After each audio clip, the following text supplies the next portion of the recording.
Sejam muito bem-vindos ao Contra o Vento Podcast, onde nós conversamos com nômades, emigrantes, empreendedores e investidores internacionais para ajudar você a viver uma vida sem fronteiras. Meu nome é Francisco Litvai, falando pela última vez aqui de Maringá, Paraná. Agora eu vou descer para a praia um pouquinho antes de ir para a Argentina. E hoje, como co-host, temos o Danilo Silva. Danilo, falando da onde? Continuo em Tbilisi. Como anda Tbilisi? Tá ainda aquele calor de 80 graus que você tinha mostrado? Sim, ainda estou aqui em Tbilisi, ainda está um calor absurdo, mas felizmente a eletricidade aqui é ridículo de barato. Paguei R$60 de eletricidade no mês passado. O ar-condicionado ligado 24. a 16 graus. 16, o ar-condicionado, sabe, transformando minha casa num frigorífico. O cara vai para as montanhas no Cáucaso e tá 38 graus, mano. Bom, a conversa de hoje é com o Yuri Moreno. O Yuri é um profissional de SEO que atua na área de SEO e marketing desde 2011. Atualmente, ele mora em São Francisco, nos Estados Unidos, e é SEO e Performance Advisor no grupo Afia. Além de ter publicado seu primeiro livro em 2020, SEO, para quem não conhece SEO. Yuri, é um prazer ter você aqui com a gente hoje. Como que você tá? Tá falando da onde? Fala, Francisco, tudo bom? Obrigado a vocês pelo convite aí, um prazer é meu estar aqui.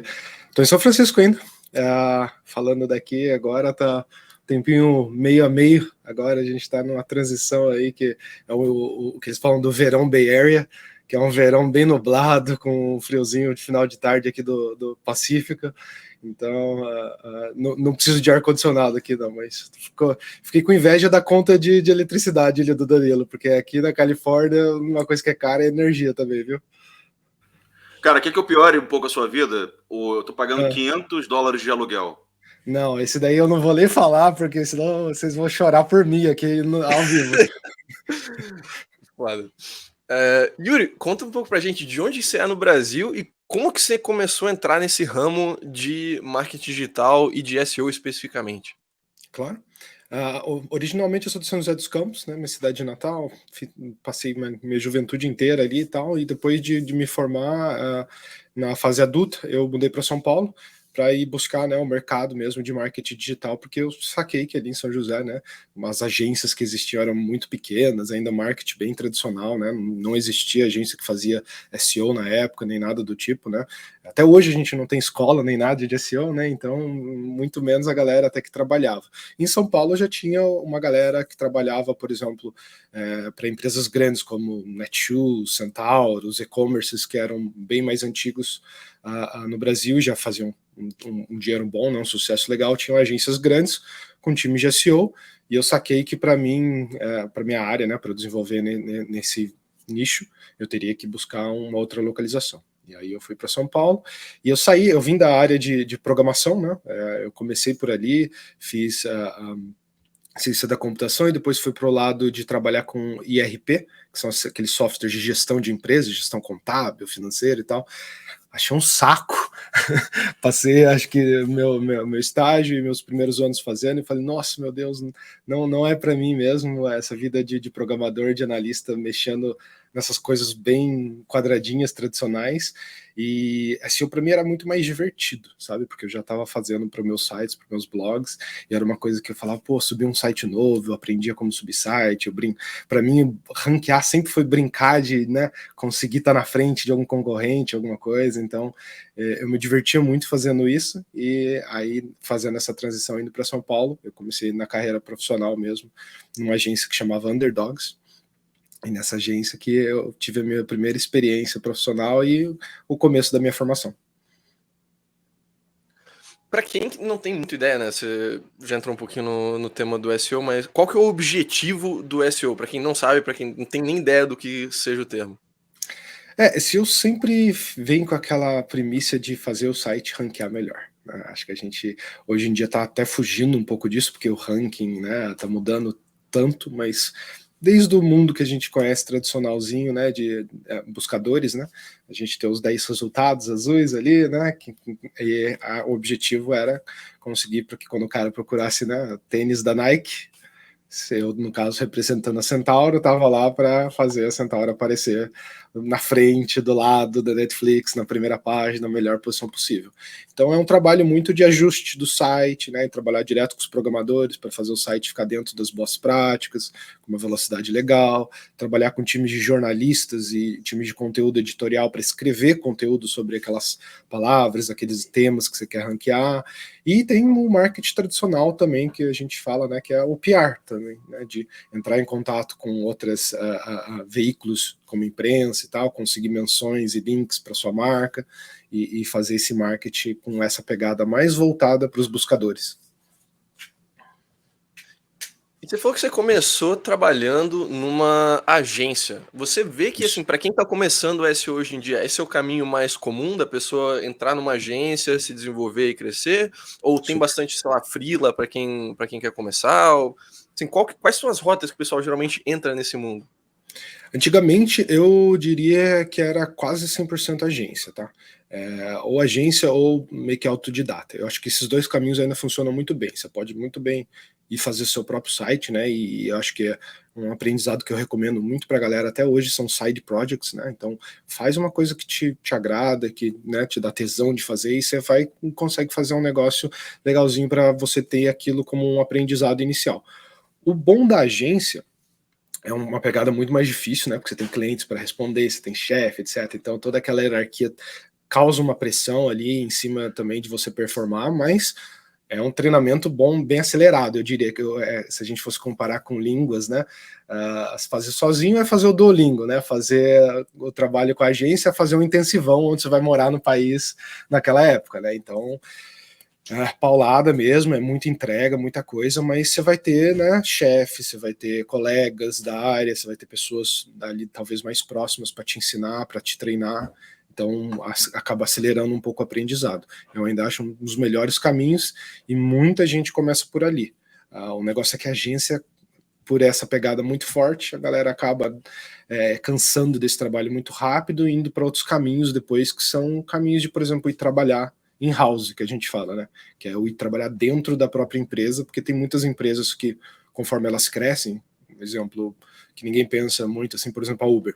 Uber trabalha muito SEO também, certo? Porque eles têm várias propriedades além do app que a gente conhece. Então, uma das coisas que eles fizeram era, no começo, eles tinham agência que fazia essa parte, e depois, né, conforme eles foram desenvolvendo o departamento, contratando, eles foram internalizando, e aí o que a gente fala que é o SEO in-house, onde quem faz o SEO não é uma agência externa, são os próprios funcionários da empresa. E é o que eu notei, assim, esses meses aí que a gente tá, né, criando mais conteúdo dos diversos ramos na SETI. Tu vê, assim, empresas que a princípio não trabalham diretamente com... Assim, como é que vai ser? Pessoas criando conteúdo de ramos meio que fora do negócio, mas tem alguma coisa a ver para justamente pegar mais SEO. Por exemplo, a Wise. A Wise que a gente também usa, tudo mais. Eles têm um monte de artigos sobre tudo, de saída definitiva do Brasil, de cidadania italiana, qualquer coisa que tu pega assim, tem um monte de artigo lá na Wise, que justamente, né, qualquer coisa que a pessoa tá pensando de, fora do Brasil, ela geralmente vai precisar mandar algum dinheiro, receber algum dinheiro, imagino. Aí eles, né, tacam muito conteúdo justamente para tentar ranquear nesse tipo de coisa. É bem interessante essas empresas que... O tanto de trabalho que eles colocam no SEO dele. Super. Conteúdo relacionado, inclusive a própria Wise que você está falando, eu já usava o serviço deles por um bom tempo, né? Antes de ser Wise, o TransferWise. Acompanhei a migração, inclusive, de domínio e tal, para ver se estava fazendo tudo bonitinho, certinho, para eu ir aprendendo também um pouco. E o interessante de ver é que eles têm também vários projetos que a gente nem sabe, que são, por exemplo, eles começaram ranqueando muito com essa questão da cotação. Só do cara procurar, né? Dólar para o real. Né, e aí eles tinham aquelas páginas, né, de cotação live, que você podia subscrever aos alertas e tudo mais, e eu descobri também, dando uma olhada em job descriptions deles, né, vagas que eles abriam do ramo de SEO, que eles também têm muitas outras propriedades sobre isso, que você está falando, né, de conteúdos relacionados. Então eles têm coisa de imigração, de passaporte, de visto, e às vezes são outros sites que não estão, né, no próprio domínio Wise e tal, mas que são meio que a pegada de blog, e aí fazendo os links, os banners, tudo pro conteúdo e o site principal. Massa. E, assim, você tá agora trabalhando fisicamente nos Estados Unidos, você também foi fisicamente trabalhar para uma agência. Imagino que, né, na época eram outros tempos, mas hoje em dia você vê que o trabalho de SEO costuma ser mais presencial ou já tem muita oportunidade também no ramo remoto? Super no ramo remoto, mas aí é o dilema que eu acho que não é nem da área de SEO, né? É o dilema das tech companies agora depois da pandemia, né? Que é tentar trazer a galera de volta para o escritório, a galera não vê mais tanta vantagem. Então, muitas das empresas aqui estão nessa pegada de tipo, a gente adere ao modelo híbrido, né? Então, 2, 3 dias você tem que ainda vir para o escritório e tal, e eles acham muito interessante pela cooperação que existe ali no local, mas em termos de oportunidade de vagas, tem muitas vagas hoje abertas com remoto. Eu tenho um projeto meu também, aqui full disclaimer, que é o vagasdeseo.com, e a gente coloca vagas lá, tanto presenciais como remotas. Então, hoje em dia está acontecendo também de muito profissional do Brasil trabalhar para fora, né? Por essa questão do modelo remoto, se o cara tem o inglês, tem o espanhol, tem outra língua que o país pede, é interessante. E tem muita empresa hoje em dia também internacional expandindo o reach para Latam, né? E aí, quando eles vão para a Latam, geralmente eles querem alguém que entenda um pouco mais da língua, ajude em traduções de conteúdos, localização. E aí acaba também rolando essas oportunidades que a galera pode até ganhar em dólar, em euro, em outras moedas, mesmo ainda vivendo no Brasil. Sim, tem até oportunidades de trabalho voluntário que aparecem por aí de vez em quando, né? Também. Então, para quem não sabe ainda, trabalho voluntário, você vai para algum lugar, eles cobrem suas despesas, basicamente, né? Você vai ter um lugar para ficar, você vai ter comida e tudo mais, você ajuda a pessoa com alguma coisa, né? Então, uma dessas coisas você pode ajudar justamente a mexer com o site, seja assim o próprio design do site em si, ou então até a otimização das ferramentas de busca. Perfeito. Então, assim, teriam oportunidades tanto para empresas de fora, mas usar a sua expertise de conhecer o mercado brasileiro, né, de conhecer a cultura brasileira, e também, do outro lado, trabalhar diretamente para empresas no exterior. Nesse lado de trabalhar para o exterior, quais são os países, assim, atualmente que tem mais oportunidade, que tem mais volume, digamos, de vagas, e os que pagam melhor? Os que pagam melhor, com certeza, os Estados Unidos, porque se ainda comparar os salários da Europa com os Estados Unidos, né, se a gente for para essa questão de outra moeda, a paridade é bem próxima, né, do dólar para o euro, e a remuneração nas empresas americanas tende a ser maior.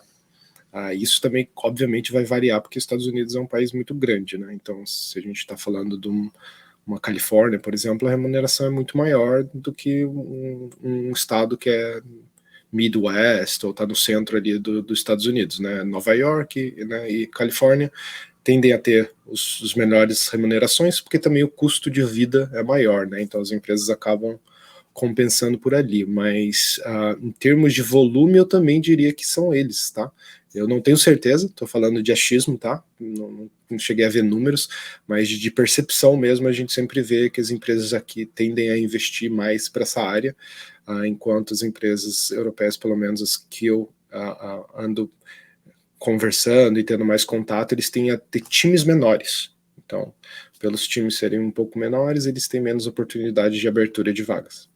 E, assim, você falou que são maiores, mas só para dar um...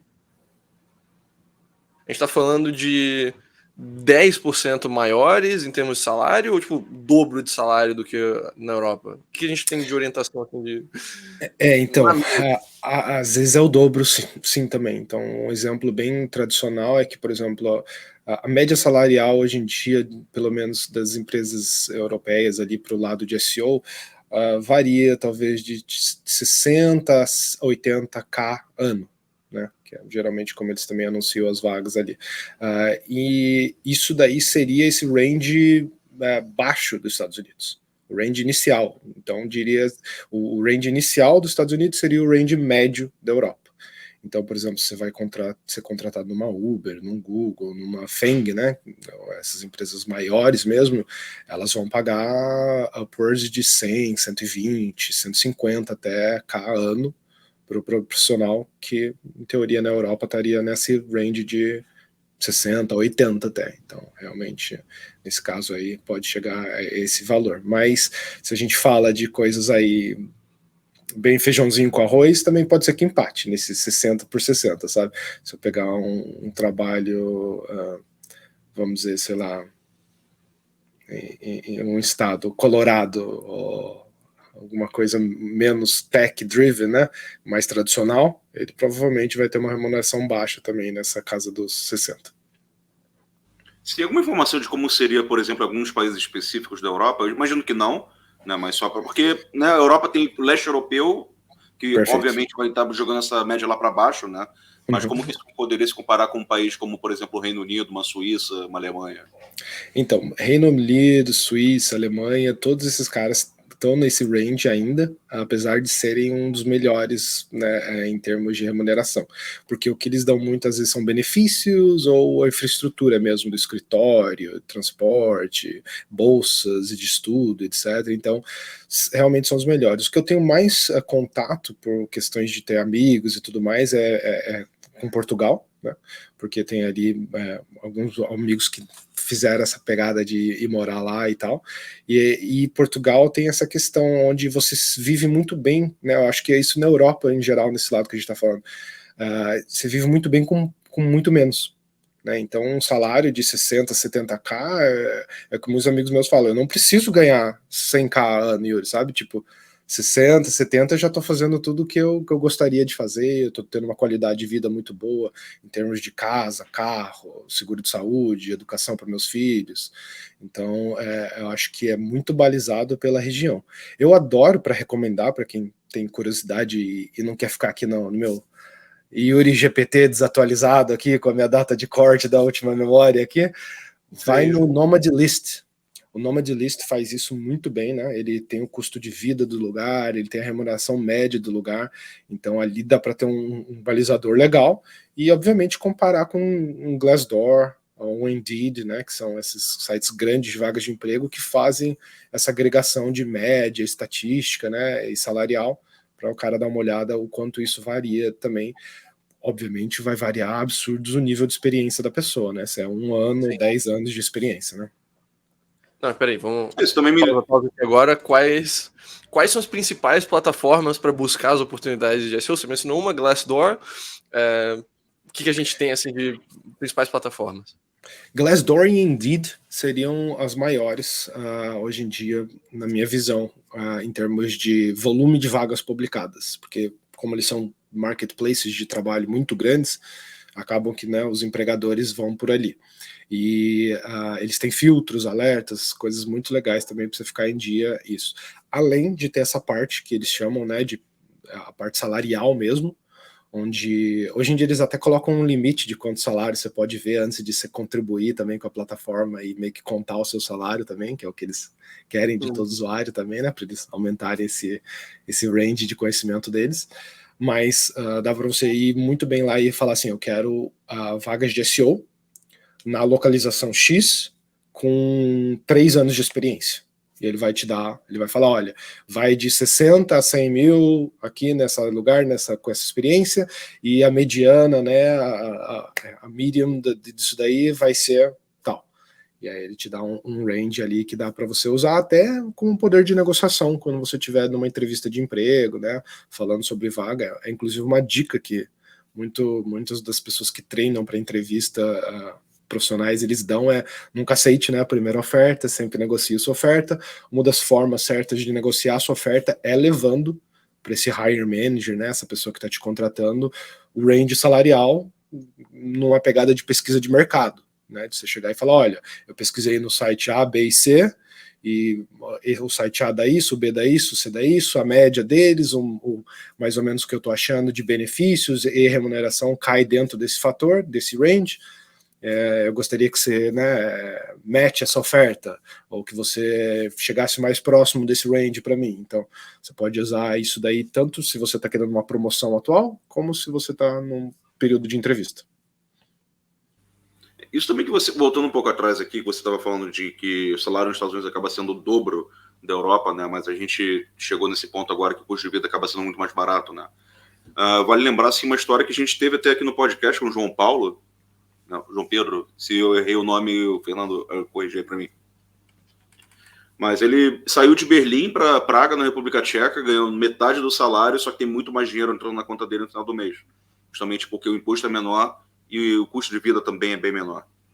Perfeito. O bruto dele caiu pela metade, mas no fim do mês sobrava mais, porque, né, Praga é muito mais barata que Berlim e os impostos da República Tcheca são menos da metade que os da Alemanha. É muito, muito louco. Mas sim. Outro motivo que a Califórnia também e Nova York pagam muito bem também, né? Porque os custos de vida são caros. E os impostos também, que a gente não falou, mas obrigado aí por me lembrar vocês, são absurdos de caro também. Como que você consegue esquecer dos impostos, cara? Isso aí tá metade do... Né?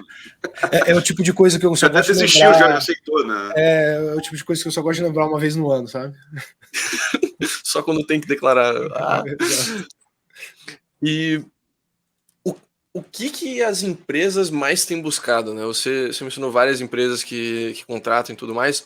O que elas pedem para esses empregos massa? Assim, você tem que ter uma graduação em marketing, você tem que...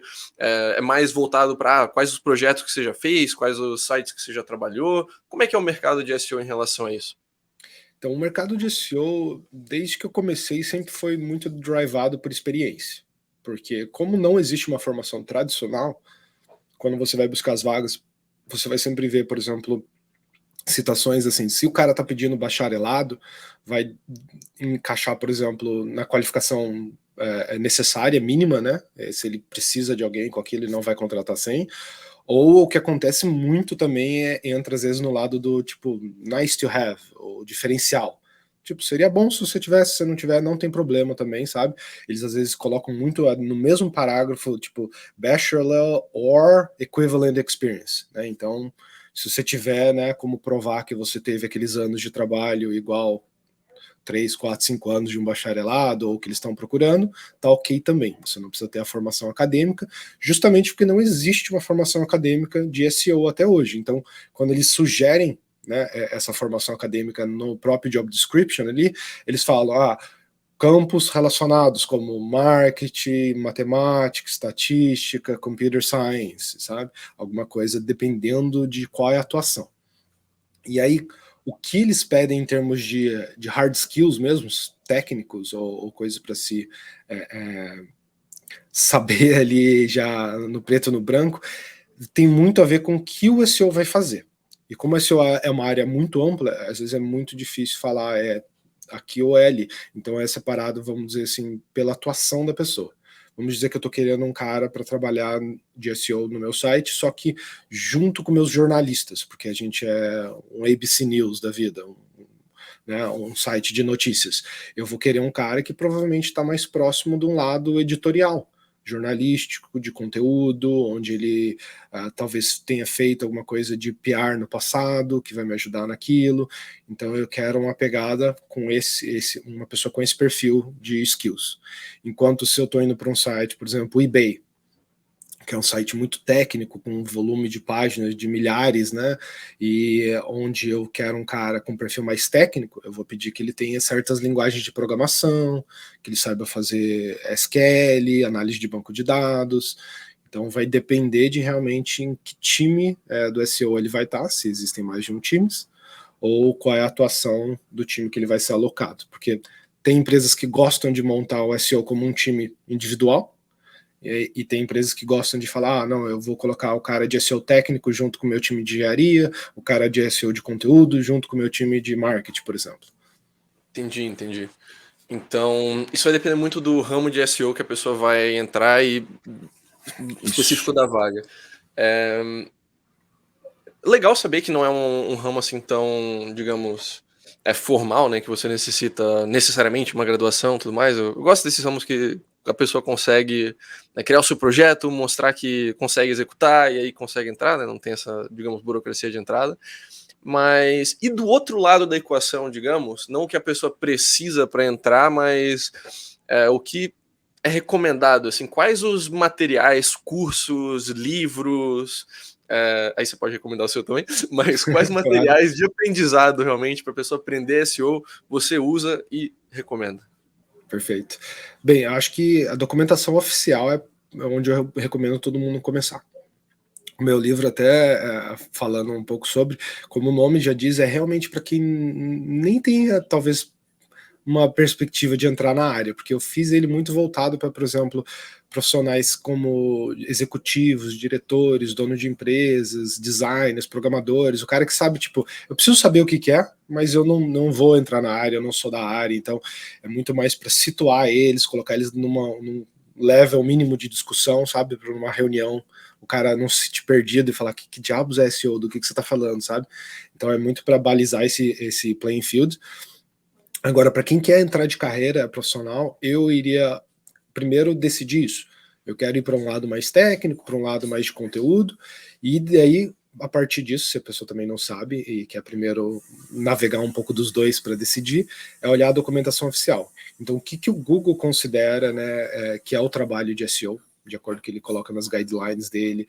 Ele tem guias hoje, por exemplo, como contratar um SEO. Então, o cara pode ir lá e falar o que o Google está mandando olhar, o que eu preciso ter, consequentemente, né, fazer um match disso daí, e ler alguns guidelines também internos, às vezes que eles têm. Tem um guideline que eu gosto de falar para a galera ler, que é o Search Quality Raters, né, que é um PDF gigantesco que o Google dá para pessoas que são evaluators, né, que ficam, tem esse trabalho de olhar para um resultado de busca e falar os resultados que estão aparecendo aqui são bons ou ruins. E para eles tomarem essa decisão quase, né, determinística ali da opinião deles em relação ao que a guideline mandou, eles têm que ler essa guideline grandona, gigante, que fala, ó, um site para ser bom precisa ter A, B e C. Um site que é mais ou menos, é assim, assado. Um site que você deveria desconfiar é um site que não tem nada disso, sabe? Então, esses guidelines também dão uma visão boa para a pessoa olhar e falar, então é tudo isso que o Google considera, é meio que esse mundo que eu vou ter que começar a aprender e me especializar. E aí depois é difícil recomendar livro e curso, porque, né, tá sempre mudando, então a partir do momento que eu vou recomendar um aqui, vai estar desatualizado quando a pessoa estiver assistindo, então eu diria para ir caçar atualmente, né, no momento que você está vendo isso, que você tem um interesse, ir pesquisar e falar com outros profissionais. Uma coisa que eu fazia muito, ainda faço, é estar muito próximo da comunidade de SEO. Então, ter outros colegas da área e trocar muita bola com eles, porque eu vejo SEO muito como a questão de, por exemplo, médicos que trabalham na parte de diagnóstico. É muito difícil você saber do corpo inteiro, certo? E mesma coisa do SEO, é muito difícil saber da literatura inteira, de toda a parte do SEO. Então, eu tenho amigos, por exemplo, que manjam muito mais do que eu na parte técnica, ou na parte semântica, ou na parte de PR, e aí eu vou neles e falo, tô com esse problema específico, qual é a sua recomendação, o que eu deveria ler, tem algum case study para compartilhar comigo? Então, essa troca também ajuda demais a pegar o conteúdo fresco, ou simplesmente a pegar uma experiência de algum profissional, de alguém que não foi nem publicada, né? E o cara está disposto ali a compartilhar com você o aprendizado. Não, fora também que tem essa questão que se o cara realmente manja de SEO, na hora que você for procurar no Google vai aparecer, né? Também. A única coisa que eu tenho ressalva disso daí, Daniel, é porque assim, acaba que existe uma banalização da questão aqui do nicho, porque o que a gente acaba otimizando geralmente é o que tem volume de busca, né? Porque o cara vai pensar, porra, por que eu vou, né, fazer um conteúdo, uma otimização para alguma coisa que ninguém está procurando? Então acaba que todo mundo produz o conteúdo voltado ao que todas as ferramentas de volumetria estão falando. Então, o Ahrefs, SEMrush, ferramentas como essa falam que X pessoas procuram por mês pela palavra o que é SEO. E aí porra, agora então eu tenho que escrever um artigo falando o que é SEO. E aí acaba que acontece essa, né, repetição, e aí com esse tanto de repetição, etc. Eu acho que a qualidade do conteúdo acaba caindo muito, porque o cara está produzindo um conteúdo só para ranquear, realmente. E a profundidade também dele em termos de atualização, de nuance, de diferenciação por uma coisa para outra, e acaba, né, balizando ali pelo que todo mundo deveria saber sobre aquilo, não efetivamente sobre se eu sou um SEO, um profissional, e eu tenho um problema específico, talvez vai ser muito difícil de achar aquilo, porque como não tem volume de busca nenhum, provavelmente ninguém nem escreveu sobre aquilo. Tem também, porém, aquela questão de ser uma tábula rasa, né? Se você não entende de SEO, se você está começando agora, sabe, qual você conseguir pegar já é algum adianto. Mesmo não seja a melhor qualidade possível, né? Pode não ser o conteúdo nota 10, mas ser 7 é suficiente. Tem uma coisa também que não necessariamente os resultados que estão assim no topo agora são de fato o melhor conteúdo. Isso é uma coisa que eu tava vendo o Tetra, recomendo inclusive seguir o Bowtie Tetra no Twitter, ótima conta em relação a isso. Ele tá mostrando uns gráficos assim, atualmente, de sites usando conteúdo de AI. Os sites vão lá, spamam 100 artigos de AI, aí tu vê, tipo, nos primeiros meses tem um monte de visualização, porque tá postando muito conteúdo, até o Google descobrir que, isso aqui é puramente conteúdo de AI, boom, acaba, 0 cliques, 0 rank. Então talvez, assim, tu tá pegando aquela curva do conteúdo merda de AI que foi gerado automaticamente, não tem nenhuma supervisão por cima, e aí saiu, mas você já leu e achou que aquilo lá era o que você deveria seguir, né? Então também é bom, né, sempre ter aquela desconfiança com resultados da internet de forma geral. Perfeito. Não, claro. Mas o que eu tô propondo aqui mais é você fazer qualquer coisa, né? Melhor, um plano agora é muito melhor do que um plano daqui 20 anos. Então, mesmo sim. não seja perfeito, né? Pelo menos você não fica assim parado, juntando poeira em cima de você. Pelo menos você está adiantando a sua carreira, mesmo que não seja o ideal.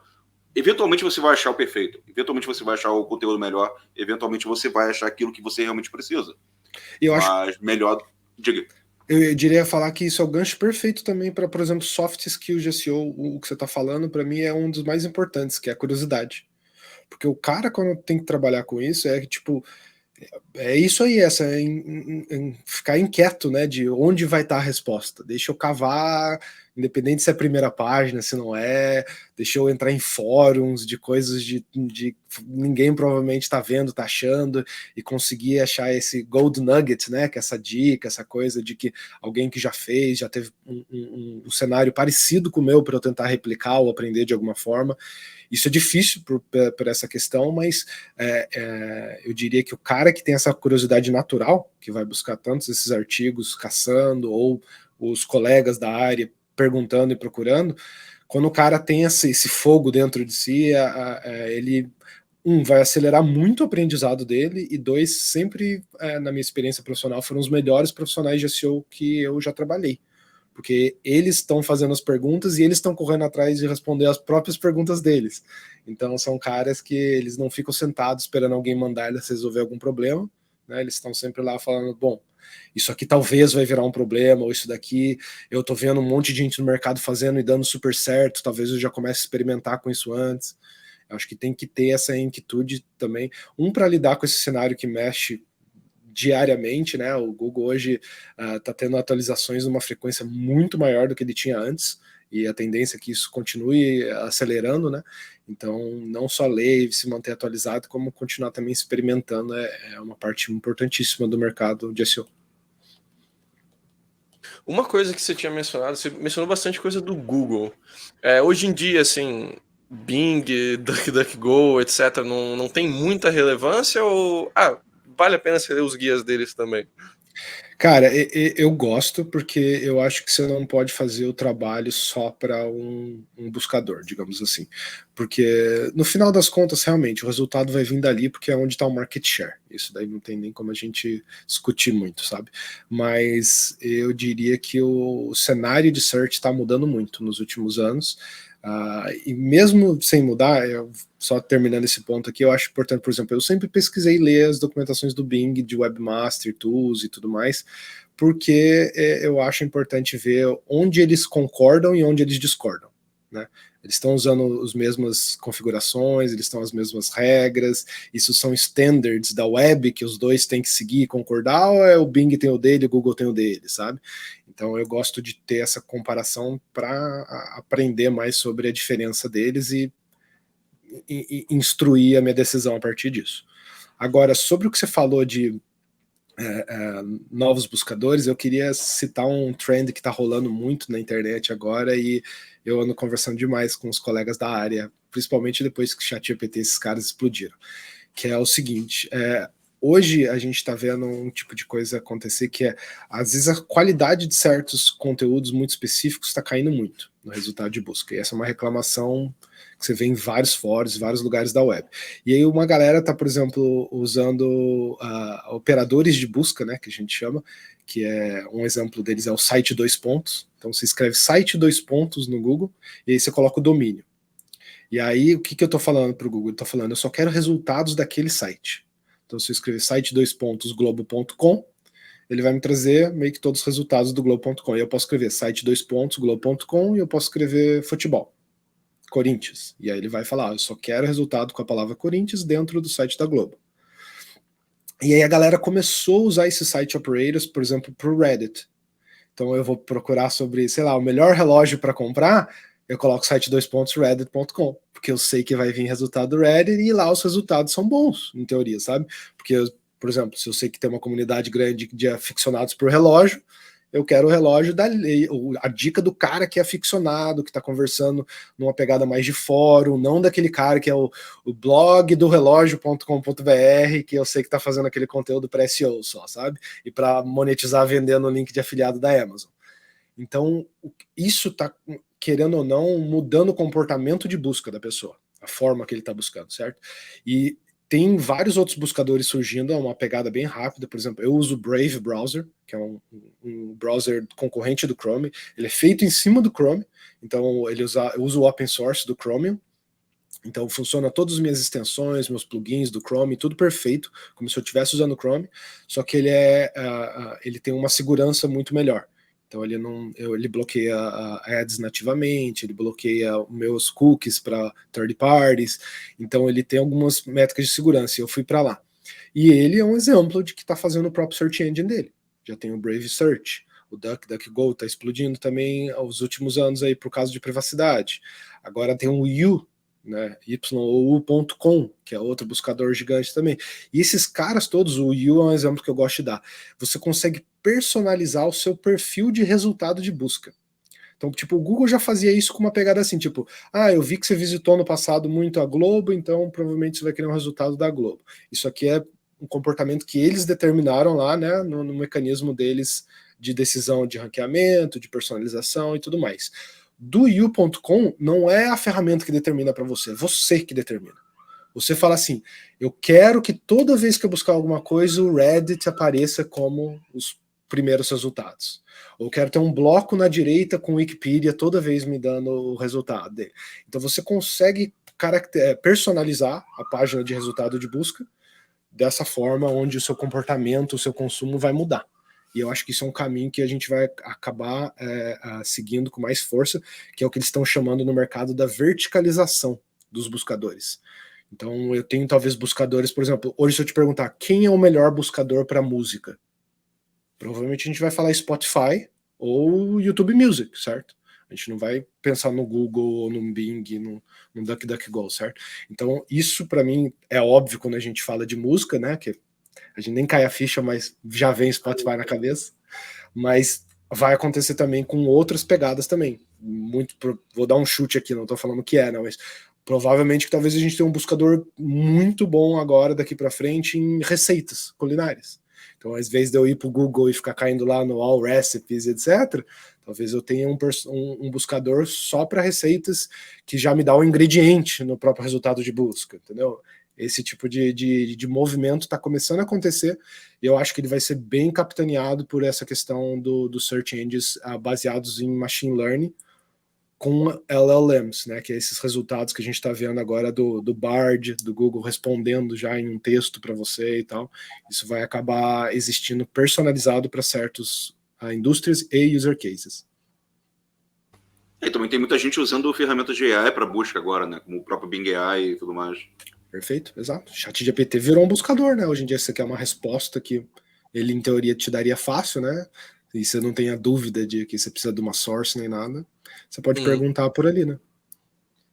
Saindo até desse mundo de buscadores, digamos, tradicionais, uma outra dessas tendências é justamente que estão sendo feitas buscas em plataformas que não são plataformas de busca. Por exemplo, o próprio TikTok acaba sendo o método de busca mais usado dos zoomers aí. Amazon, então, o search engine mais usado para produto. Exatamente. Então, basicamente, assim, daria para pensar que SEO acaba sendo uma carreira não só para buscadores tradicionais, assim, existe SEO de produto na Amazon, tipo, o cara que otimiza o produto para que ele apareça mais alto na busca da Amazon, esse tipo de coisa também entra em SEO? Entra. Porque, assim, desde que tem um mecanismo de busca, você pode otimizar para aquele mecanismo. Então, em teoria, né, na prática, outros 500, porque às vezes, tipo, a empresa não vai contratar um SEO para o TikTok, um SEO para o site, não, é um cara que provavelmente vai fazer tudo e ele vai meio que falar, será que vale a pena fazer alguma coisa no TikTok de SEO? Sim, não. Às vezes é só uma boas práticas, às vezes é só, por exemplo, o cara de SEO montar um documento para o pessoal de social media, que cuida do TikTok, falando assim, olha, quando você subir os seus TikToks, coloca uma legenda com a palavra-chave, coloca a hashtag não sei o que, use essa ferramenta para pesquisar a palavra-chave para inserir no seu vídeo, dando algumas dicas e boas práticas para aquele canal específico, certo? Mas, cara, isso já existe há muito tempo, e o YouTube SEO é uma coisa de que é uma briga boa, inclusive, né, porque dá uma grana hoje, YouTube, AdSense, né, você ranquear o seu vídeo, é um nicho que tem muito interesse comercial e para mim é natural que vai acontecer. Por exemplo, a Amazon também é outro. A Amazon, a galera, eles chamam às vezes de listing optimizer ou listing optimization, que é quando o cara pega um listing de um produto, né, e ele vai lá, ele escreve uma nova descrição, um novo copy para aquele produto, ele troca o título, subtítulo na Amazon, ele ajuda você a pegar mais reviews com as palavras-chave certas para você ranquear melhor para aquilo. Então, eu diria que esse mercado, onde tiver um interesse comercial e um buscador no meio, tem a capacidade de ter um SEO ali. Quais setores você vê que assim que tem mais demandado profissionais da área? Ainda é a questão de Google? Você vê mais Sim. desses surgindo cada vez mais? É Google mesmo? É Google, e o nicho de educação também é muito forte, né? Porque é onde tem conteúdo, né, relacionado, intrínseco, muito claro aquilo ali. E hoje o que a gente está vendo surgindo muito é o que você citou ali na hora do spam, né, de fazer 1000 páginas, 1 milhão de páginas publicadas em um dia, é o que a gente está chamando na indústria de SEO programático também. Obviamente, né, que eu não estou falando do spam, porcaria, feito só para enganar e manipular e ganhar dinheiro em uma semana e um mês. Eu estou falando de realmente uso, por exemplo, de novo, voltando no Wise. Quantas moedas eu tenho no mundo, certo? Não faço a menor ideia. Vou falar 100 mais aqui, certo? Então, se eu quero, por exemplo, fazer um par de troca, se eu sou uma casa de câmbio, que nem o Wise eu quero fazer pares de troca, eu vou ter, né, tipo, uma página para o dólar para o real, dólar para o euro, dólar para não sei o quê. Então, é o dólar vezes o número de moedas que eu tenho par de troca. E vezes o número de moedas que eu tenho disponíveis. Então, é um negócio quase exponencial, né? Então, nesse caso, é o que a gente chamaria de SEO programático, onde o profissional de SEO, por exemplo, sentaria com o profissional de produto, com a engenharia, e falaria, tá, queremos criar páginas de cotação de preço, quantas moedas a gente tem, quantas páginas poderiam existir, então agora a gente vai publicar 10 mil páginas de uma vez. E essas páginas vão ter um cabeçalho com esse título, vão ter o simulador de conversão no meio delas, que é meio que o Wise faz ainda. E aí isso é o que a gente está vendo, esse lado de onde você não está trabalhando necessariamente com conteúdo, mas com a escalabilidade do site. Isso está pegando muito agora porque, né, machine learning, todos esses caras ajudam a gente a executar esse tipo de projeto também. Saquei. E assim, dentro do SEO, quais são, a gente falou, né, de alguns já, mas quais são os principais ramos que a pessoa pode se especializar dentro do SEO? Tipo, o cara que ele faz a auditoria do site, o cara que ele faz a revisão dos artigos que vai ser postado, o cara que tenta conseguir links para o site. Quais são as principais especialidades que você vê atualmente?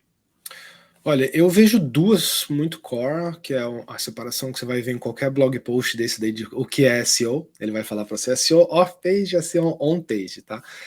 Mas eu gostaria de colocar uma terceira aqui também, que tem a ver com essa, talvez esteja quebrando só uma dessas caixinhas em outras duas verticais, que é o quê? Para mim é o cara do SEO técnico. Esse é esse cara que vai trabalhar muito com os engenheiros, ele precisa entender um pouco de programação, pelo menos a leitura, o consumo, a troca, né, de expertise com galera que fala no techniquez, vamos dizer assim. Então, é esse cara que vai cuidar dessa parte de arquitetura, de performance do site, de projetos nessa pegada programática. O segundo, para mim, é um cara muito voltado a conteúdo editorial, que a gente chama assim mesmo, SEO editorial, essa produção, revisão, editoria de conteúdo, planos, né, de publicações, etc.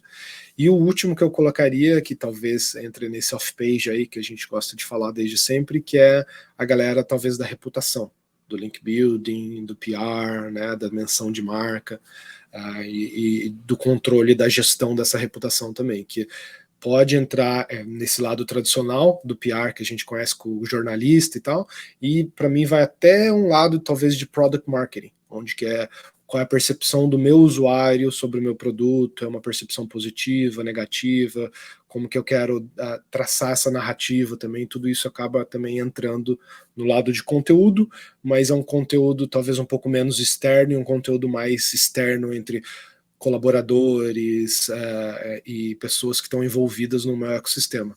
Então, dando um exemplo real aqui, por exemplo, na empresa que eu trabalho, a AF, que é um grupo médico que presta soluções para médicos, para estudantes de medicina e tal. A gente tem o pessoal que produz o conteúdo core ali, que trabalha para otimizar aquilo. A gente tem o pessoal disso de PR e business dev e tal, que está falando com colaboradores externos, com médicos, com farmacêuticos, hospitais. E a gente tem o pessoal que está sentado junto também com a programação. Esse pessoal que está cuidando dos nossos sites, dos nossos domínios, da arquitetura, redirecionamentos, tempos de carregamento e outros. E também talvez uma outra rota, assim, porque existe essa rota que a gente falou agora, que é fazer o que todo mundo faz, que é onde tem mais demanda, né? Mas tem outros nichos assim menores que não tem, que existe uma demanda, mas não tem absolutamente ninguém para suprir, né? O que seria alguma recomendação que para alguém que quiser ir para esse outro lado? Olha, aí pelo que você estava falando, na minha cabeça me vem o trabalho meio que solopreneur, né? Fazer alguma coisa sozinho ali, talvez um site seu mesmo, que você, como eu falei, tá usando para um teste, ou uma coisa que você vê que é um nicho que tem um potencial grande, porque não existe concorrência, ou porque não existe um conteúdo legal naquele nível. Então, esse tipo de coisa eu iria para o lado, por exemplo, se eu estivesse fazendo eu mesmo, para o lado de marketing de afiliação, né? Que é o marketing onde é o que eu citei lá. Então, se eu tivesse um site, não sei, sobre piscina, eu monetizaria ele falando sobre conteúdos e produtos ali que eu consigo referenciar para um link da Amazon, ou um link do eBay ou de outro parceiro comercial que eu conseguiria fazer uma afiliação, tirar uma comissão daquilo, ou um serviço, né, de tratamento, limpeza, construção de piscina, que eu conseguisse vender o lead para a pessoa. E aí essa pessoa, eu acho que até já está atuando muito mais do que um SEO, sabe? Ele, para mim, é o que a gente chamava antigamente de webmaster, né? Hoje esse termo tá caiu em desuso, né? Mas ele para mim me lembra muito mais aquela época de quando o cara cuidava do site inteiro sozinho, sabe? Ele é o programador, ele é o editor, ele é o BizDev, o administrador, e aí ele meio que tá fazendo tudo isso com o objetivo de monetizar o site, né? E ele ter talvez uma propriedade de X sites que ele consegue, né, tirar um income legal daquilo ali e trabalhar para ele mesmo, né? E aí o cara pode trabalhar como um profissional independente de SEO também, o que eu tenho muitos amigos que fazem, por justamente tem a questão da liberdade, né? De você não ter chefes e tudo mais, você poder trabalhar de onde você quiser e ter essa flexibilidade também de você errar nos seus próprios, né, propriedades, você aprender muito mais rápido, porque você não está com medo de errar num site do cliente, nem nada do tipo. Parece uma rota bem interessante também para essa galera que está meio que tentando enveredar numa nova carreira, né? Já tem um trabalho habitual, não sei o que já toma a maior parte do tempo. E uma sugestão que a gente dá bastante aqui nas chamadas introdutórias da consultoria, de alguém que está querendo fazer justamente essa transição, é tipo, bota 1 hora por semana nessa tua nova tarefa, né? E parece que é uma coisa que dá para fazer muito bem, assim, aos poucos, assim, bem incremental, né? Total. Gosto dessa dica. Eu também coloco isso para mim quando eu faço meu side projects, eu coloco 1 hora por semana, geralmente como um minimum commitment, né? Para eu não esquecer do projeto nem nada. E se eu não. É uma métrica que eu determinei para mim. Se eu não consigo colocar nem 1 hora por semana, provavelmente eu não deveria nem estar fazendo o projeto. Mas eu acho uma dica perfeita e para quem quer sentir, né? Colocar o pezinho na água, sentir se o trabalho é para ele mesmo ou não. É isso. Eu só daria a dica da paciência, porque SEO não é que nem mídia paga e outras coisas onde social e tal, que você consegue viralizar e ter um resultado, às vezes, imediato. SEO é uma coisa de longo prazo. E eu gosto sempre de voltar na palavra reputação por isso, porque SEO hoje em dia está virando muito um negócio de reputação, e reputação você não constrói da noite pro dia. quanto tempo a gente tá falando assim, em termos de, tô fazendo um site aqui, vou botar trabalho, vou publicar artigos regularmente, vou trabalhar bem no SEO. Em tempo, assim, meses, anos, semanas? Quanto tempo para dar resultado a gente pode esperar, geralmente? Um bom SEO? Eu gosto de sempre responder essa pergunta de uma forma bem ballpark number de 6 meses a 1 ano, tá? Mas isso daí é uma resposta bem pobre, eu diria, tá? Porque ela não leva em consideração nada do cenário atual, do que você está querendo fazer e coisas do tipo. Então, se você está publicando um artigo sobre uma coisa que ninguém nem escreveu, obviamente que você vai ter um resultado agora, imediato, muito mais rápido. Inclusive, Google WAC, a gente chama, é um termo técnico da indústria, que é quando tem uma pesquisa, né, uma query no Google que quase não tem resultado, o que é super difícil de achar hoje em dia, né? Então, claro, se você está escrevendo por uma palavra que nem existe ou qualquer coisa do tipo, você vai ter um resultado muito mais rápido, ou alguém, um nicho que não tem uma concorrência muito legal. Mas quando a gente está falando nessa questão de construir uma reputação, uma marca, etc., geralmente tende o Google a demorar esse tempo para te entender como uma entidade, para te considerar que você é um negócio novo, assimilar toda essa questão esse domínio está vinculado a uma marca, essa marca existe no mundo real mesmo, tem um endereço, tem um CNPJ talvez vinculado nele, e as menções, essas coisas também vão fomentando essa análise. Então, a gente, eu, pelo menos, quando vou entrar em algum engajamento com o cliente que ele vem com essa pergunta, eu falo assim, não espere resultados muito antes disso, sabe? A não ser que a gente já está, né, de novo, trabalhando numa coisa onde ele já fala, eu já ranqueio, por exemplo, para isso, só não é a melhor posição e eu queria sair, sei lá, da 7ª posição para o top 3, top 5 ali, eu só preciso melhorar certa query específica. Aí é um trabalho bem cirúrgico, bem determinístico, e aí vai depender da análise do concorrente e da reputação atual do domínio. Maneiro. Uma dúvida também, você tinha mencionado algumas ferramentas, né? SEMrush, Ahrefs. Quais que são as principais ferramentas que apoiam o trabalho da pessoa que está fazendo essa parte técnica de SEO? Boa. Começar pela oficial e é de graça também, tá? Então, o Google Search Console, tá? Ele é a ferramenta oficial do Google que te fala como o seu site está aparecendo no Search Engine. Tá? Então ele vai te dar um número de impressões, de cliques, né, a sua posição média, que palavras que você está aparecendo, que páginas que estão ranqueando. Então aquele é o dado mais confiável, porque, né, ele está vindo direto do próprio Google, e só você vê como dono do site. Tá? Você precisa verificar que você é o dono do site primeiro, para você ter acesso a esses dados. Não é aberto para todo mundo, eu não consigo ir lá e ver o site do meu concorrente, como é que ele tá, o que ele está recebendo de métrica. E essa é importante para você verificar a propriedade, né, e falar que você é dono daquilo, para você ficar por dentro de alertas, etc. 2, por esse lado de você ter as métricas do seu próprio domínio. E aí indo para o lado já de ferramentas de terceiros, né, que tem uma confiabilidade muito menor, porque são dados deles, proprietários, que eles estão tendo os próprios crawlers deles, eles buscam e eles fazem essas mensurações do lado deles. O Ahrefs e o SEMrush são os 2 maiores hoje no mercado, e são os 2 que eu particularmente uso há anos também. E eles dão esse guidance para a gente muito de volumetria. Então a gente usa no momento de, por exemplo, pesquisa de keywords novas, qual é o meu gap, né, a minha diferença entre o concorrente, o que o concorrente tem, o que eu não tenho. Muitas também delas são usadas para análise de backlinks, né, essas citações e tudo que a gente falou mais cedo. Quem está citando para mim, com que frequência que eu estou ganhando ou perdendo esses links. Então, e o famoso tradicional rank tracker também, né, que é em que posição eu estou aparecendo para que palavra. Esses caras também fazem a medida deles. E é bom sempre, eu falo, ter mais de uma métrica para você não confiar cegamente, né, em uma.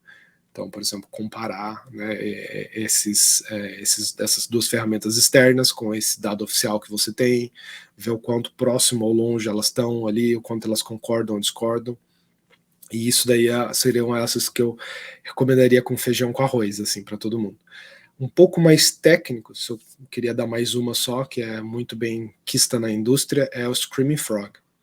E o Screaming Frog é um crawler, Então, um crawler aqui, para quem está ouvindo essa palavra primeira vez, é um robozinho que vai navegar no site, né, e meio que extrair as informações do site. O Google tem o próprio dele, né, essas ferramentas que eu citei também, é assim que eles conseguem entender o que tem no seu site de conteúdo novo, publicado, sobre o que o seu site fala. E o Screaming Frog a gente usa muito para esse crawleamento técnico. Então eu falo para ele, Screaming Frog, vai lá, lê meu site e me fala o que tem de erro ali, né, de página que não está respondendo, página que está sem título, que tem link quebrado no meu site, não tem, qual que é a performance dessas páginas. Então aí é mais para essa auditoria técnica, onde eu vou olhar para o meu site como um todo e vou tentar meio que fazer um diagnóstico da saúde dele. Muito bom. O Rank Tracker eu não conhecia, o Ahrefs e o SEMrush já. O que a gente tem usado o Rank também... Tracker é uma feature do SEMrush e do Ahrefs. Ah, ok. Então é você falar lá, quero monitorar a palavra Yuri Moreno.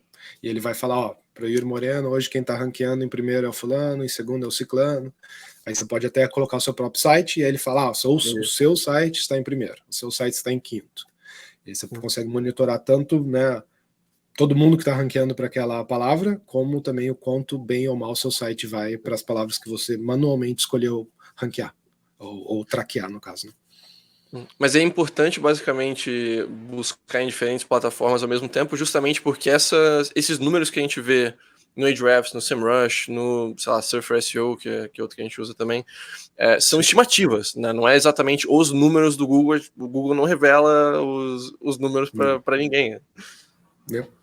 Exatamente. Inclusive, os dados que a gente vê no Search Console não são os dados absolutos também, né? São estimativas que o Google te dá daquilo ali também. Então, nunca, essa é uma discussão que sempre tem no mercado, o quanto se pode confiar, o quanto não pode, quanto que uma concorda com a outra ou não. E eu acho que é uma discussão eterna e eu não sei exatamente o quanto é válida essa discussão ou não, sabe? Porque para mim eu não vou falar assim, esse aqui é 150, esse aqui é 100, por isso eu vou nele, sabe? Eu acho que tem uma coisa muito mais de um direcionamento estratégico do que uma coisa determinística, onde se esse tem um 50 a mais ou a menos, ele é muito melhor ou muito pior do que o outro, porque essa variação às vezes pode ser muito grande em termos de volume de busca, principalmente, que é o que essas ferramentas mais gostam de reportar e o que né, os profissionais de SEO mais olham. Tem que ter um pouco de, ao mesmo tempo, sabe, instinto e pensamento crítico para não tomar exatamente o valor que está ali como se fosse a verdade completa, mas tentar, será que isso faz sentido? Será que isso está alinhado com o que eu vejo, sabe, do que tem vindo de gente entrando no site ou coisas assim, né? Exato. Eu falo, conhecimento empírico, ele ajuda muito também você a balizar suas decisões no que você, né, já sentiu, já viu no passado, é legal ter essa questão experimental de independente do que aconteceu no passado, isso não vai interferir no meu pensamento agora, mas eu acho bem difícil, eu acho, né, que é até complementar o que a gente já viu no passado, a gente, né, usar como um filtro, uma forma de decidir aqui também para que caminho a gente vai. E eu uso muito disso, tá? Tem horas que eu sou sincero com meus clientes, eu falo, cara, eu não sei, às vezes, explicar isso de uma forma melhor do que um gut feeling, sabe? Então eu falo para ele, eu acho que isso daqui tem muito potencial por isso, eu posso provar em dados, mas eu também, se a gente puder fazer um teste curto, simples, seria interessante eu provar isso na prática. Porque às vezes é muito mais, né, efetivo você provar na prática do que você ficar apresentando um monte de PowerPoint, Excel com números de terceiros, né? E eu tinha um chefe que adorava falar que era, né, no PowerPoint, no Excel, tudo é lindo, né? Sim, o PowerPoint aceita qualquer coisa. Exato, essa daí é a clássica, né? Uhum. Essa é uma coisa que eu gosto muito, assim, do ramo de SEO, e até voltando um pouco pro ponto que a gente tinha falado antes de ser solopreneur e tudo mais, que é uma daquelas habilidades que eu poderia colocar, por exemplo, também vendas e escrita, que vai ser útil para você em muitos contextos diferentes, sabe? Pode ser útil para você como para pegar um emprego fixo, sei lá, trabalhando numa agência, pode ser útil para você se você quiser começar a sua própria agência, pode ser útil se você quiser começar o seu próprio site e você não vai ser um SEO, mas ser no início, não tenho orçamento ainda, vou fazer o próprio SEO do meu site. Pode ser útil para você trabalhar remoto, presencial, pode ser útil para, sabe? É uma daquelas habilidades que, se você pensa em empreender, se você pensa em começar um negócio, vai ser muito interessante para você em vários contextos. Nem que seja para você saber o que buscar em alguém que você vai contratar para sua empresa, ou para você entender o que a pessoa que tá te pagando tá fazendo, né? Aquela coisa de, sei lá, o cara que não entende nada de mecânica, vai no mecânico e o cara pede para trocar a revimboca da parafuseta por R$3.000. É uma habilidade que eu acho que faz muito sentido ser aprendida, né? A pessoa ter pelo menos um conhecimento básico de SEO, e justamente uma das razões que a gente trouxe... Não ser enganado também, que é o que você falou, né? Eu acho que esse é o motivo que o Google, inclusive, escreveu esse como contratar um profissional de SEO. Um dos motivos que eu também escrevi meu livro foi com essa pegada de cara não ser enganado, tapeado por profissionais charlatões, vamos dizer assim, porque na indústria, querendo ou não, tem muito ainda disso, né? O spammer, o cara que consegue talvez o resultado, vai te prometer uma posição de alguma forma, em alguma palavra, e às vezes ele vai conseguir, mas por um tempo muito pequeno e tal. Então, esse é o tipo de coisa que, usando o exemplo do mecânico que você deu, é muito comum do cara saber que, pô, tá vindo uma pessoa que não entende nada de mecânica aqui na minha oficina, eu vou vender para ele o que eu quiser, sabe? Então, a instrução do que é a área e tudo mais é interessante até para quando você vai contratar, mesmo que você não queira fazer. Eu tenho um caso um pouco mais crítico até, porque no caso do mecânico tem a questão da reputação, né? Se o cara tá enrolando muita gente com uma certa frequência, eventualmente, sabe, vai ficar difamado. Agora, estando na internet competindo com 6 bilhões de pessoas, a chance disso ser diluído acaba... então tem muito filho da puta que vai conseguir fazer uma carreira em cima disso sem nunca quebrar a cara. Tem, sim, com certeza. Job hopping também acontece muito. O cara vai pulando de um trabalho para outro na medida que ele não vai performando também. E um tema que a gente, né, acabou abordando no início da sua jornada de carreira, você foi para São Paulo, e como que você foi parar nos Estados Unidos? Qual foi a trajetória aí de ir para São Francisco? Foi um momento de vida que eu passei, que eu estava fazendo o exit das minhas empresas no Brasil, então a gente estava vendendo as empresas, né, para basicamente hoje que é o Grupo Infracommerce lá no Brasil, ele ainda existe, né? Então eu vendi as agências para esse grupo, e aí nesse momento eu tive essa meio que oportunidade de o que eu quero fazer com a minha vida no meu próximo capítulo, certo? E eu sempre conto essa história falando que eu fiquei com 3 coisas na cabeça, que ou eu ia meio que fazer startup de novo, e abrir uma outra agência, uma outra empresa, ou o que quer que fosse, e eu, sinceramente, na época, estava muito cansado, porque startup, a galera que sabe, entende um pouco do que é essa pegadinha de comer o pão que o diabo amassou até a sua startup ter um momento de sucesso ou não. Então, foi muito cansativo, eu tive burnout, etc. Então, para mim, essa era uma opção que eu não estava nem cogitando, apesar dela estar aqui nas opções available, né, disponíveis, eu não queria fazer de novo. E as outras 2 que ficaram na minha cabeça era uma, continuar com um trabalho mais estável, talvez buscar um trabalho numa empresa grande no Brasil, multinacional, coisa do tipo, e né, continuar ali com uma carreira um pouco mais tranquila, ou me redefinir 100% e arriscar de novo, agora que eu tinha um pouco de dinheiro no bolso e estava no momento, né, de... Você estava muito jovem também, né? Então eu falei, pô, agora se é hora de errar, né? De perder tempo, perder dinheiro, é agora.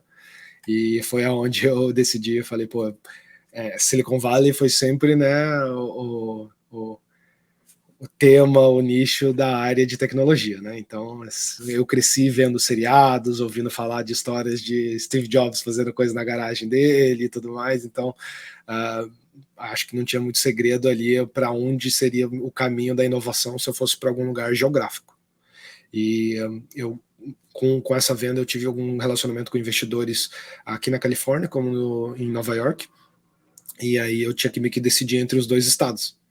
E eu fui numa pegada de que eu não queria trocar São Paulo por São Paulo, né, Nova York por São Paulo, que era uma pegada muito bancários, fintechs e correria do dia a dia, vindo dessa canseira de burnout, etc. Eu falei, pô, Califórnia tem uma pegada muito mais Rio de Janeiro, né, a galera tá na praia, no parque, final da tarde, cuida mais da alimentação, essa coisa mais vegan, mais natureba. Eu falei, acho que eu vou por uma vibe mais suave agora. Você vai ter que pagar imposto alto, você vai ter que pagar aluguel caro, que seja pelo menos um lugar que faz sol, né? Para viver bem, né? Exato, não ficar embaixo da neve, exato. O weather, com certeza, né? O clima foi uma coisa que influenciou também na decisão pra caramba. Passei um inverno já em Nova York e é triste. E aí acabou que eu vim com essa pegada de, bem, vou arriscar, vou chegar lá, vou ver o que eu consigo, né? De vistos de trabalho, etc. E deu certo. Fast forward 10 anos depois, tô aqui. E assim, para os próximos passos, assim, você se vê aí na Califórnia pelos próximos 10 anos, o resto da sua vida, ou você tem alguma coisa em aberto? Porra, bela pergunta, cara. Principalmente aí falando com caras nômades, eu devolvo essa pergunta pra galera também que tá ouvindo. Me mandem dicas, por favor, aí. Deixa nos comentários, manda um e-mail para mim se você tiver recomendações, porque eu sempre tô de olho. Aí eu e minha esposa, a gente tinha muitos planos de Canadá, por ser um país, acho que não que segurança seja um problema, mas eu sou um cara muito pacifista, não gosto dessa pegada do americano que tem arma em casa e etc. Então, esse lado do Canadá eu gosto, sabe? De que eu brinco com a minha esposa que se houver uma revolta, alguma coisa, eu não quero ver cara indo com arma pra rua, sabe? Eu quero todo mundo em casa buscando como resolver a parada. Eu acho que o americano tem essa pegada de ir com a arma pra rua, o canadense é um cara bem pacifista, bem de boa, então por estar próximo, por estar mais fácil visto, essas coisas, é um país que a gente já olhou. Eu recentemente também fui para Portugal, conheci ali a casa de amigos e tudo mais, e eu gostei muito também ali dessa pegada que a gente falou de na Europa você precisa de muito menos para viver muito melhor. Comida, obviamente, era muito melhor, né? Tudo bem que comida nos Estados Unidos é uma bosta, né? Então não posso comparar muito. É muito alto, né? Eu saí de um lugar maravilhoso de comida, né? O Brasil se come muito bem, os temperos, as comidas são muito boas, né? Os Estados Unidos é um tempero, um fast food, uma pegada muito genérica, assim, com uma qualidade de sabor mesmo muito baixa. Então essa parte, obviamente, me encantou muito. De conseguir, né, ter um aluguel legal, talvez comprar uma casa e comer bem melhor. E então a gente ainda está dividido, eu diria que está nos books ainda, esse tipo de decisão. E a gente também pensa sobre talvez outros estados aqui, né? Porque é uma pegada que às vezes ir para Portland, que é um estado perto, a gente ainda consegue estar perto de família, e todo mundo dos amigos aqui que a gente tem na Califórnia. É um voo de 1 horinha, né? E é uma coisa que diminui, por exemplo, os impostos, né? Eu saí da Califórnia para um estado, Oregon, que é muito mais barato, que tem uma pegada de vida também muito mais tranquila. E eu diria que isso está agora num debate ongoing, porque a gente está meio que tentando. Minha parte é fácil, por estar remoto, eu posso ir para onde eu quiser, a hora que eu quiser, sinceramente. Minha esposa, que trabalha como enfermeira, é um pouco mais complicado, né? Porque ela tem a questão da licença nos estados ou no país correto. E a gente também tem uma filha que está agora em elementary school, né, indo para o high school, então a gente também tem que considerar a escola, a transição de currículo, de língua e etc. O que muito americano tem feito justamente para ficar perto, uma coisa que muito americano tem feito justamente para ficar perto e se mudar é não o lado de cima, mas o lado de baixo, né? Tem muito americano agora indo para México, por exemplo, para cortar o custo de vida. Porto Rico, Costa Rica também cheia de americano. Então, se quiser manter contato com os Estados Unidos, a região aí tem países com custo de vida baixo e bons impostos. Sim, e eu gosto também. Ainda quero conhecer mais México, esse pegada ali do Central América também, que eu conheço pouquíssimo, sabe? Mas já me falaram também muito boas coisas disso. Porto Rico, eu acho que tá tão popular aqui, que agora esse é um programa fiscal especial lá de. Exatamente. É Porto Rico mesmo? É Costa Rica? Eu não tenho certeza agora. É Porto Rico. Então, que o americano parece que tem um abatimento fiscal muito interessante lá, e é uma galera que meio que quer aposentar, vai por ali, né? Sim, a gente tem artigo no site Não, da CETIM, somente- inclusive, sobre esse Olha aí, legal. Vou dar uma lida depois, então. É oficialmente o menor imposto dos Estados Unidos, né? Os Estados Unidos Sim, sim. e tanto o Canadá, né, são lugares que a gente não costuma recomendar tanto assim para as pessoas morarem, mas obviamente são um upgrade gigantesco em relação ao Brasil, né? E os Estados Unidos, como a gente já conversou aqui agora, ainda é provavelmente o melhor país do mundo para fazer dinheiro. Então, para quem está nessa parte da carreira, da vida, né, que está jovem ainda, está querendo fazer as coisas acontecerem, é um lugar que vai fazer sentido, né? E pode ser uma questão de, ok, 10 anos aqui, já construí meu nome, construí minha reputação, né? Já estou com um currículo assim violento, agressivo pra caramba, consigo trabalho em qualquer lugar do mundo que eu quiser, e aí você vai para onde te tratam melhor, sabe? Você não precisa ficar, sabe, casado com essa opção dos Estados Unidos, pode ser visto como, não só os Estados Unidos, qualquer lugar do mundo que você possa pensar aí, né? Pode ser uma questão assim de um plano de médio prazo. Você fica ali enquanto vai fazer sentido para ti. Na próxima etapa da sua vida, você vai para outro lugar. Não tem nada de errado com isso. Exato. Só a dica que eu descobri depois que eu virei, quando eu estava fazendo meu processo de cidadania, etc., é que uma que você vira cidadão do país, você vai pagar imposto para o país o resto da sua vida. Então, fique muito atento aí sobre ser residente, ser cidadão, que opção que você quer também, dependendo desses planos futuros. Estados Unidos é algo que é meio vai e não volta, né? O mais definitivo. Exato. E eu fiquei sabendo recentemente também que eles passaram leis também em relação a mesmo a residência, essa tributação fiscal, pela questão do Eduardo Severin, né, que é o cofundador do Facebook brasileiro aí, para quem não conhece, né, diz que ele ganhou uma grana, né, nessa questão de quando o Facebook, né, teve o evento público, eu acho, e ele abdicou, parece, da residência para não precisar pagar taxa.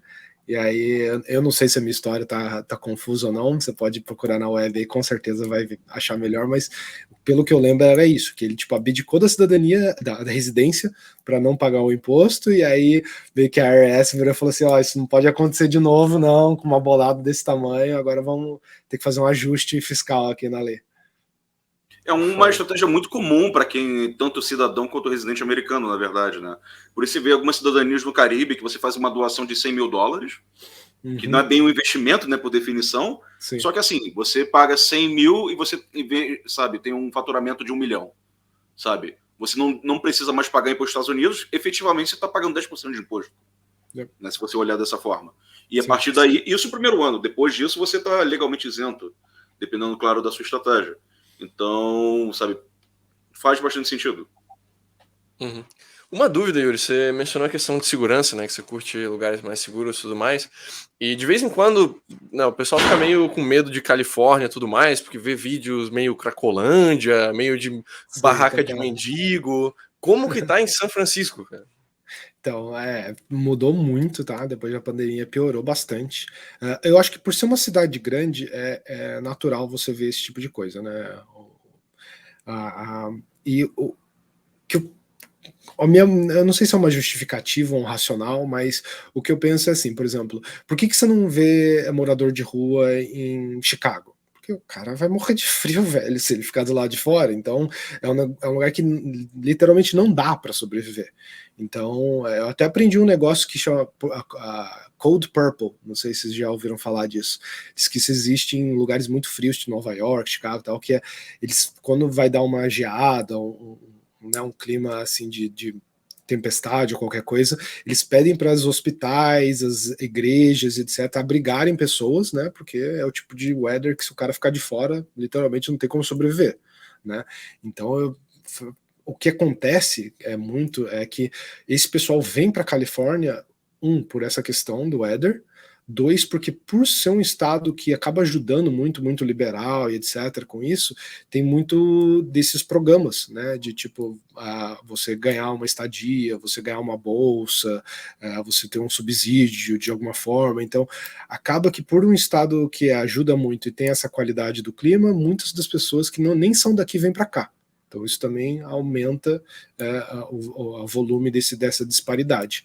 Fora a disparidade atual do estado, né, que está existindo, né, um influx de real estate, de custos de aluguéis, de moradia gigantesco, e aí pessoas que têm um salário ainda tradicional, por exemplo, um professor ainda ganha 50, 56k ano aqui, E hoje na Califórnia é muito difícil se viver com isso, sabe? Então, o que acaba acontecendo é que também essa galera que, por exemplo, já estava numa pegada de quase ir para uma aposentadoria ou numa vida bem mais avançada, está tendo problemas agora em manter o próprio aluguel, a própria casa, e acaba sendo despejado, como aconteceu em pandemia e tudo mais. Então, mudou muito o cenário por isso. São coisas tristes, assim, que eu acho que eles estão tentando resolver, mas é o tipo de burocracia governamental que demora e não é tão fácil, e tem muita gente que tem gente que acha que tem que meter na cadeia mesmo e pronto, tem gente que acha que tem que ser tratamento médico e psicológico para essas pessoas, porque é vício e outras coisas tem que ser coisa médica, né, não um crime para ser tratado de uma forma diferente. Então eu vejo argumento para os dois lados aqui. Mas em termos de falar no dia a dia, de andar na rua, etc., eu não diria que não está seguro, a ponto de ser roubado uma bolsa, um celular, que nem é no Brasil, onde eu já fui várias vezes, eu estou aqui há 10 anos, eu nunca tive nada disso. Não é que não acontece, tá? Já tive amigos que passaram e tudo mais, mas eu diria que a frequência, né, o número de incidências é absurdamente menor. O que acontece muito é que eu acho que o cenário atual dos bairros, pelo menos, das praças públicas, parques, lugares que existe uma aglomeração maior de pessoas, aí sim se está mudando. Então é um lugar que, por exemplo, se vai ter muito homeless, você vai ver barracas estendidas, você vai ver sujeira, lixo ao redor, muita, né, uso às vezes de drogas nas ruas. Então essa pegada que está mudando um pouco, né, coisas que você não via antes na rua, agora você está vendo. E aí a galera, às vezes, que vem com essa cabeça de nos Estados Unidos é lindo, não tem nada de ruim, fica chocado quando você vai para um Tenderloin, que é um bairro que é bem Cracolândia aqui em São Francisco, e aí o cara fala, nossa, eu nunca imaginei ver isso em São Francisco. Você fala, pô, mas você tá no centrão de São Paulo, você não imaginou ver isso, tá ligado? É óbvio que se você for para Alphaville não vai ter isso, né? Mesma coisa aqui. Se for para o bairro do Rico, você não vai ver isso. Agora, se estiver na praça pública, onde todo mundo se aglomera e tal, você vai ver esse tipo de cenário e eu não acho que é uma coisa que é culpa do país nem nada. Acho que é um cenário natural do momento econômico que a gente está vivendo, né? Que está muito difícil para qualquer pessoa, eu diria. Quando você tem milhões de pessoas no mesmo lugar, assim, acaba sendo quase que matemático. Você começa a ter aumento de criminalidade e tudo mais, infelizmente. Total, grandes metrópoles, né? É um exemplo perfeito do que eu falo para meus amigos. Você vai para Minas, né? Poços de Caldas, sei lá, você dorme de porta aberta, né? Mesma coisa se você for para uma cidade aqui da Califórnia, onde é de interior. Vai ser fazenda, não vai ter ninguém na rua e você vai dormir de porta aberta do mesmo jeito, sabe? Mas pegando metrópole por metrópole, você diria que São Francisco é ainda mais seguro que São Paulo, por exemplo? Muito. Nossa, muito. Só para ter uma ideia, assim, quantos milhões de pessoas vivem em São Francisco? Cara, eu acho que chegou já a 1 milhão, mas pode ter passado disso já, porque faz tempo que eu não vi. Vamos puxar o Wikipedia Um aqui décimo agora. do tamanho de Rio e São Paulo, né? Então... Então. E uma dúvida, assim, em termos de São Francisco é a questão de networking. Tu anda na rua e esbarra em grandes empresários, em fundadores, qual que é a densidade aí de capital humano, sabe? Tu conhece muita gente só por estar em São Francisco? Cara, isso é bizarro, sim. E você vê famosinho e essas coisas que a galera fala de tech CEO na rua, tomando café, etc. É normal, tá? Eu não diria que é um negócio assim que vai depender muito de onde você vai, né? Obviamente que eu não vejo esses caras porque eles estão indo nos lugares que eu não vou, né? Com seguranças e etc. Então não é tão comum assim como se pensa, mas por ser um lugar seguro, muita dessa galera assim que é, por exemplo, só conhecida no meio tech, o cara tá andando num bar tranquilamente, né, buscando o café dele à tarde, porque ele sabe que ele não vai ser sequestrado, ele não vai ser assediado, porque não é uma figura pública famosa também e tal, mas já aconteceu de esbarrar de alguns desses, e o que acontece muito é que quando você vai em conferências mesmo, os eventos e tal, o que antes da pandemia eu ia direto, né, agora que eu tô voltando aí, porque também eles estão voltando a organizar agora, né? É que você acaba esbarrando em pessoas que são, por exemplo, empresas que você usa no dia a dia muito. Então, por exemplo, toda hora você está dirigindo, você, olha o Slack, o Miro, o StreamYard, né? Qualquer empresa de que você nem percebe que você está o dia a dia ali usando na sua máquina o site ou a aplicação do cara, o escritório dele é ali. E aí, se você vai num evento, obviamente, do Slack, alguma coisa, você vai acabar esbarrando com a diretoria do lugar, com o CEO, se é um cara que você admira, se é um profissional. Então, muitos profissionais que eu admiro do Google e de outras empresas estão por aqui, eu consigo reach out pro cara e falar, e aí, né, se eu tenho algum contato com ele, eu consigo chamar o cara para tomar um café e é bem, bem acessível fazer isso, sabe? Vai depender muito mais da pessoa, né, se a pessoa tem um rei na barriga ou não. Não, que irado. Isso é uma coisa muito massa de você estar em destinos que tem demanda, né? Que tem gente querendo ir pra lá. O Neto... Como é que eu posso dizer? Uma coisa não é que não dá para mensurar em termos de valores, sabe? De dinheiro, mas é algo que te abre muitas portas, você está num destino que as pessoas vão. Eu lembro quando quando eu mudei, né? Eu tava morando numa cidade pequena da Áustria, sei lá, 200 mil habitantes, e eu fui de nômade, comecei de nômade lá para Lisboa. Cara, em termos, assim, em 3 meses de Lisboa, vieram mais amigos me visitar, estavam vindo me visitar, mas porque estavam em Lisboa, porque é uma cidade que muita gente vai. Sim. Pô, eu vi um monte de amigo que tava passando por lá que nunca teriam vindo passar numa cidade do interior da Áustria, sabe? Imagino que São Francisco seja esse mesmo efeito. Você me falou, eu tava pensando só na galera que mora aqui, mas comigo já aconteceu inúmeras vezes também. Muitos amigos brasileiros e de outros países, quando vêm para os Estados Unidos, querem vir em São Francisco. Né? Nova York, São Francisco, tá meio que no travel list do mundo inteiro, né? Então, o cara vem para cá e fala, Yuri, eu tô por aqui, vamos tomar um café e tal. Eu acabo virando guia turístico por um dia ou outro, né? O que é normal de quem mora às vezes no lugar, mas é bom por isso, eu consigo rever muitos amigos também. Isso está acontecendo aqui em Tbilisi, né? Que é no canto da Europa, do outro lado do continente. Né, e teve gente vindo de Portugal aqui para me visitar, para ver qual é, né? Sempre tava com essa coisa, quero ver como é que é a Geórgia, né? Tá aí, comprou a passagem no dia seguinte e veio um amigo português me visitar. Quando tava em nicho, isso não acontecia. Eu fico pensando a mesma coisa, se eu sair da Califórnia, for para um lugar, sei lá, muito pequeno ali, uma cidade talvez muito pequena, o cara não vai nem passar ali, né? E depende se tu vai, sei lá, depende se vai pra Cidade del Este no Paraguai ou se tu vai pra cidade do Panamá. Tem níveis. Com certeza. E até checando o censo aqui, eu fui olhar aqui em 2022, que é o último censo dos Estados Unidos, São Francisco City está com 808 mil habitantes. Então não é muito grande, né? Em tanto geográfico quanto de população. É uma cidade muito rica, né? Mas é uma cidade, em teoria, pequena se a gente falar em parâmetros Brasil, né? Uhum. E parâmetros de Califórnia também, se comparar com Los Angeles. Sim, exato. Também. Irado. Bom, creio que era isso que eu tinha de dúvidas por hoje. Yuri, só aproveitando o tempo aqui, se tem alguma última mensagem que você gostaria de deixar para nossa audiência que quer começar uma carreira em SEO, está pensando em entrar nessa área? Reach out para os colegas da área, sabe? Entra no circuito tentando conhecer pessoas, falar com as pessoas, sabe?